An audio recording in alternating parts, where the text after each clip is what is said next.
కోట్లాది మంది కళ్లలో నీళ్లు. జూలై 10, 2019. ఆ రోజు ధోని రనౌట్ అయినప్పుడు కేవలం ఆయన మాత్రమే అవుట్ కాలేదు, భారతీయుల వరల్డ్ కప్ కల కూడా ముక్కలైపోయింది.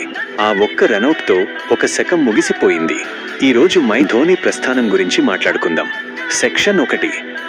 ధోని కష్టం మరియు నిశ్శబ్ద నిష్క్రమణ. టికెట్ కలెక్టర్ నుండి వరల్డ్ కప్ హీరో వరకు ధోని ప్రయాణం పూలబాట కాదు. ఎన్నో విమర్శలు, ఎంతో ఒత్తిడి, కానీ ఏనాడు ఆయన నోరు విప్పలేదు. 2011లో 6తో గెలిపించిన, 2019లో రనౌట్ అయి బాధతో వెనుదిరిగిన ఆ ముఖంలో అదే గాంభీర్యం. క్రికెట్ ప్రపంచం మొత్తం ఆయన కోసం ఎదురుచూస్తుంటే ఎవరికీ తెలియకుండా ఒక చిన్న సోషల్ మీడియా పోస్ట్తో రిటైర్మెంట్ ప్రకటించి అందరినీ గుండెల్లో గాయం చేశారు మన తల. ఛానల్ విలువలు. Honest message.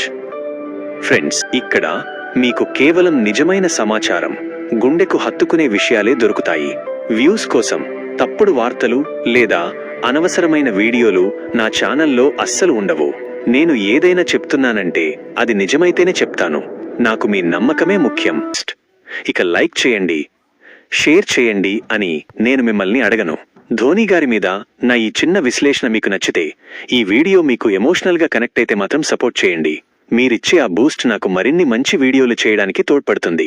ధోని రిటైర్మెంట్ రోజు మీరు ఎంత బాధపడ్డారో నా పిన్ చేసిన కామెంట్లో నాతో పంచుకోండి. అక్కడ మీరు ఇచ్చే ఐడియాల్లో దేనికైతే 3 నుండి 5 లైకులు వస్తాయో నెక్స్ట్ వీడియో.